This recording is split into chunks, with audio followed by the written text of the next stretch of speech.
আমি চলে যাচ্ছি বেহুলা, বেহুলা।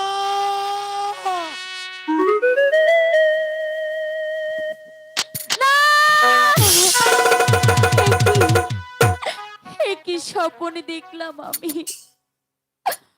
ও গো ঠাকুর, কে যেন এসে আমাকে বলে গেল, ওরে মা বেহুলা, তোর যে মাথার সিঁদুর মুছে যাচ্ছে।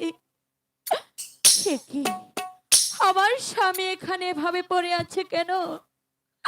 ওগো স্বামী, তুমি আমার সাথে একটিবারে কথা বলো। ওগো ঠাকুর, আমি যার স্বপ্নে দেখলাম তাই কি সত্যি হয়ে গেল ঠাকুর? হাই